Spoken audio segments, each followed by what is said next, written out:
Carbohydrate, fat, vitamins, minerals અને વોટરનો સમાવેશ થાય છે. શું કીધું કે જે બોડીને જરૂર પડતા જે તત્વો છે જેવા કે nutrients, carbohydrate, protein, fats, vitamins and minerals A essential nutrients કે ભાઈ શું કરશે તો કે જે તે બોડી છે ને સર્વાઈવ કરવા માટે એને કામ કરવા માટે એક પ્રકારની એનર્જી પૂરી પાડશે. હવે એમાં આપણે વાત કરીએ તો ક્લાસિફિકેશન ઓફ ફૂડ તો કે ટુ ટાઈપ ઓફ ક્લાસિફિકેશન કે બે પ્રકારનું ક્લાસિફિકેશન કરવામાં આવ્યું છે food of animal origin and food of vegetable origin. પાછું એકવાર કહું છું કે બે પ્રકારનું ક્લાસિફિકેશન કરવામાં આવ્યું છે food of animal origin and food of vegetable origin. Okay, હવે એના functional, chemical composition, sources and nutritive value બેની અલગ અલગ છે. નીચે મુજબ આપણે વર્ગીકરણ અંદર કરશું. હવે classification of by chemical composition and sources તો કે કેમિકલમાં તો કે protein, fats, carbohydrate, vitamin, minerals and water. પાછું કે classification by chemical composition and sources એમાં આવશે protein, fats, carbohydrate, vitamins, minerals and water. Okay, આ બધું શું છે તો કે આ બેયમાંથી મળશે. કેમાંથી તો કે વેજીટેબલ સોર્સિસમાંથી, વેજીટેબલમાંથી મળશે અને નોન વેજીટેબલ એટલે કે એનિમલ્સ ઓરિજિનમાંથી પણ મળશે. પહેલા તો બે ક્લાસિફિકેશન પાડ્યા કે ફૂડ કઈ કઈ જગ્યાએથી મળે તો કે બે ક્લાસિફિકેશન, ટુ ક્લાસિફિકેશન એના આપ્યા.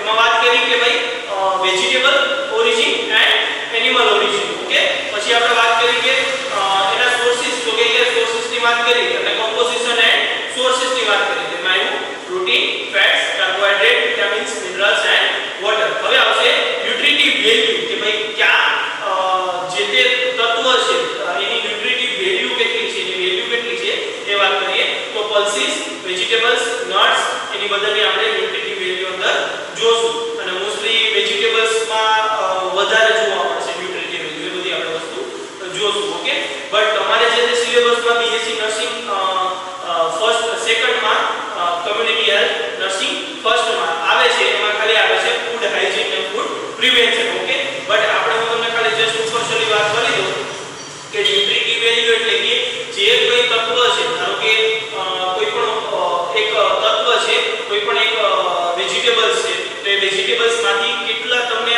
અંદરથી મિનરલ્સ, વિટામિન્સ, પ્રોટીન, ફેટ જે બધી વસ્તુ મળે છે એને શું કહેવામાં આવે છે ન્યુટ્રિટિવ વેલ્યુ. ખબર પડી ગઈ કે ન્યુટ્રિટિવ વેલ્યુ એટલે કે કોઈ પણ વસ્તુ આપણે જમીએ છીએ એમાંથી આપણને કઈ કઈ વસ્તુ આપણને મળી, કેટલી વસ્તુ આપણા માટે જરૂરી છે કે કેટલી વસ્તુ આપણા માટે હાનિકારક કે બિનજરૂરી છે. ઓકે, એને શું કહેવામાં આવે છે ન્યુટ્રિટિવ વેલ્યુ. ન્યુટ્રિટિવ વેલ્યુની વાત કરીએ હવે આપણે ભણશું prevention and storage of food. ખાસ તમારે મહત્વનું છે prevention and storage of food. બહુ નાનો ટોપિક છે, સરળતાથી સમજી શકાય એવી રીતે કે આપણે ઘરમાં કેવી રીતે પ્રિવેન્શન જાળવતા હોય કે આપણે ઘરમાં કેવી રીતે સ્ટોરેજ કરતા હોય. ફૂડનું સ્ટોરેજ મોસ્ટલી તમને બધાને ખબર હશે કે વેજીટેબલ્સનું સ્ટોર આપણે કેવી રીતે કરતા હોય, કોઈ અનાજ છે એનું સ્ટોરેજ આપણે કેવી રીતે કરતા હોય, અથવા તો કોઈ પણ પ્રકારનું મિલ્ક કે એવું કઈ વસ્તુ છે તેનું સ્ટોરેજ આપણે કેવી રીતે કરતા હોય.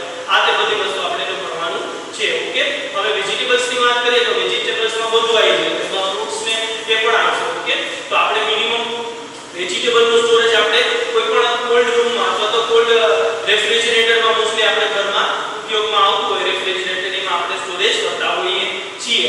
ઓકે, બાકી આપણે કેવી રીતે સ્ટોરેજ કરતા હોય તો કે કોઈ પણ વેજીટેબલ છે એના આપણે મિનિમમ 3 થી 5 દિવસ સુધી આપણે ઉપયોગમાં લેવાતું હોય. પછી 5 દિવસ પછી એ જે તે વસ્તુ છે વેજીટેબલ છે એ કેવું થઈ જાય છે, ખરાબ થઈ જાય છે અને આપણે એને શું કરી નાખીએ છીએ, આપણે ડિસ્કાર્ડ કરી નાખીએ છીએ. રેડી, હવે વેજીટેબલની હું વાત કરું છું તો વેજીટેબલમાં ફ્રૂટ પણ આવી છે.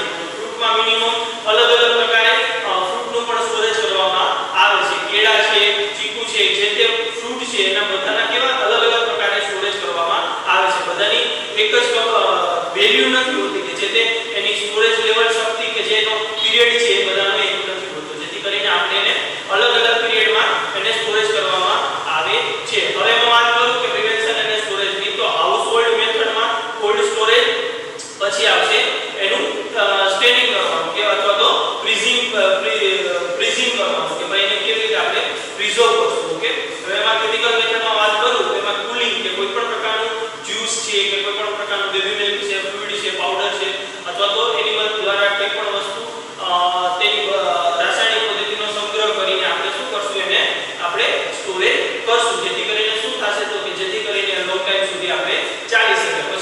વેજીટેબલ્સ ની વાત કરીએ તો વેજીટેબલ્સ છે, મીટ છે, ફિશ છે, આ બધીને પ્રિઝર્વ કરવા માટે શું કરશો તો કે પ્રિઝર્વ કરવા માટે મોસ્ટલી 8 થી 10 મહિના સુધી એને પ્રિઝર્વ મેથડમાં રાખવામાં આવે છે, કેમિકલ મેથડમાં રાખવામાં આવે છે, જેવું કે એને એસિડ, સોડિયમ વગેરે ગવર્નમેન્ટના રૂલ્સ પ્રમાણે તૈયાર કરીને રાખવામાં આવે છે.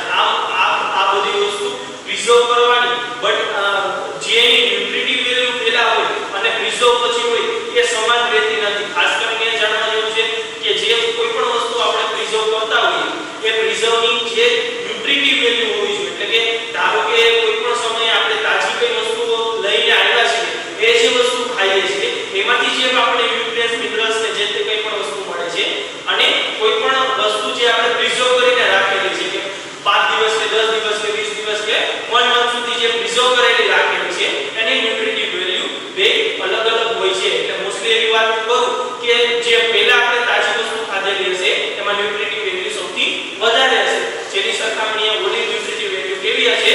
ઓછી હશે. ઓકે, સમજાઈ ગયું કે ન્યુટ્રિટિવ વેલ્યુમાં થોડો ડિફરન્સ આવે છે. પ્રિઝર્વિંગ મેથડ તો આપણે શું કરશું કે ગવર્નમેન્ટના રૂલ્સ પ્રમાણે જે તે પ્રિઝર્વિંગ મેથડ છે તે કેમિકલનો ઉપયોગ કરાતો હોય એ ઉપયોગ કરી કેમિકલનો ને શું કરશું આપણે પ્રિઝર્વ કરશું. કોઈ પણ શાકભાજી છે કે કોઈ પણ ફ્રૂટ છે, વેજીટેબલ કોઈ પણ વસ્તુ છે એને શું કરશું આપણે એના રૂલ્સ પ્રમાણે આપણે પ્રિઝર્વ કરશું અને એને પ્રિઝર્વ કરવાની આપણે એક પ્રકારે મેથડનો ઉપયોગ કરીને આપણે એને પ્રિઝર્વ કરશું. કેમિકલ મેથડનો વાત કરીએ તો કેમિકલ મેથડમાં શું કીધું કે કેમિકલ મેથડમાં થ્રુ ધી કેમિકલ કોઈ પણ પ્રકારનું જે તે પ્રિઝર્વિંગ કેમિકલ આવતું હોય એને કેમિકલનો ઉપયોગ કરી અને શું કરવાનું એ વસ્તુને પ્રિઝર્વ કરવાનું, જેથી કરીને એ લોંગ ટાઈમ સુધી ચાલી શકે. બીજી વાત કરીએ કે જે નેચરલી આપણે પ્રિઝર્વ કરીએ તો નેચરલી આપણે મોસ્ટલી કેવી રીતે પ્રિઝર્વ કરતા હોઈએ કે કોઈ પણ વસ્તુ છે એને બંધ કોઈ પણ કાચનું છે કે મોસ્ટલી કાચનું ગ્લાસનો એટલા માટે ઉપયોગ કરવામાં આવે છે કે જે બંધ બધી બાજુથી બંધ હોય, હવા પણ નહીં જઈ શકે,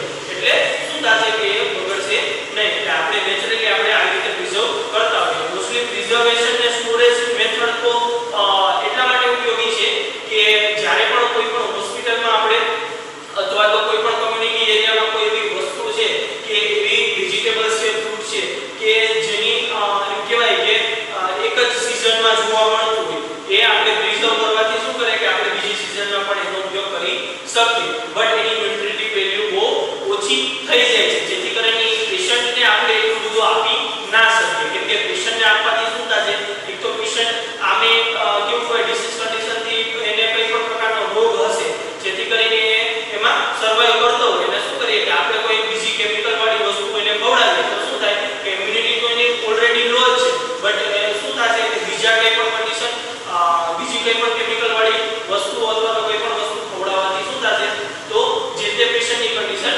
વધારે ખરાબ થવાની શક્યતા રહે. એટલે આપણે શું કરશું તો કે આપણે એને પ્રિઝર્વ વાળી વસ્તુ ઓલરેડી ઓછી ખવડાવશું. એટલે હોસ્પિટલ રિલેટેડ વાત કરું તો હોસ્પિટલમાં ક્યાં મોસ્ટલી યુઝ થાય છે કે આપણે ક્યાં ફૂડનો ઉપયોગ થાય છે તો મોસ્ટલી હોસ્પિટલમાં લિક્વિડ ફૂડનો સૌથી વધારે ઉપયોગ થતો હોય છે. લિક્વિડ ફૂડમાં જ્યુસીસ છે કે કોઈ પણ મિલ્ક છે એનો વધારે ઉપયોગ થતો હોય. જ્યુસીસમાં સૌથી વધારે તો કહેવાય કે લેમન જ્યુસ છે, જેથી કરીને એમાં સાઇટ્રિક એસિડ હશે તો શું થશે કોઈ પણ ડિસીઝ કન્ડિશનને ક્યોર કરવા માટે સૌથી વધારે જરૂરી છે. એટલે શું કરશે તો કે એનો જ્યુસીસનો સૌથી વધારે ઉપયોગ થાય. પછી લિક્વિડ ફોર્મમાં કે મોસ્ટલી આપણે મિલ્ક લઈએ છીએ, કોઈ જ્યુસ લઈએ, નટ્સ એને ક્રશ કરીને લિક્વિડ ફોર્મમાં આપણે બનાવીને એને આપશું. ઓકે, એ આ રીતે હોસ્પિટલમાં ઉપયોગ થતો છે. હવે બીજી એક વાત કરું સ્ટોરેજની, તો સ્ટોરેજમાં મોસ્ટલી આપણે કાર્બોહાઈડ્રેટ છે, ફેટ છે, ન્યુટ્રિયન્ટ્સ છે, પ્રોટીન છે એવી રીતે આપણે એને સ્ટોરેજ નથી કરવાનું. આપણે કેવી રીતે આપણે કોઈ પણ વસ્તુ છે કે કોઈ પણ વેજીટેબલ્સ છે એને આપણે સ્ટોરેજ કરવાનું રહેશે. ઓકે, વિટામિન્સ છે તો વિટામિન્સ આપણે સ્ટોરેજ નહીં કરી શકીએ, નકર આપણે શું કરી શકશું કે ભાઈ વેજીટેબલ્સ છે, નટ્સ છે, ઓઇલ છે, ફ્રૂટ છે, ઓકે, રૂટ છે, એ બધું વસ્તુ આપણે એક પ્રકારે ફૂડ સ્ટોરેજ કરી શકશું. ઓકે, ફૂડ સ્ટોરેજમાં મોસ્ટલી એટલું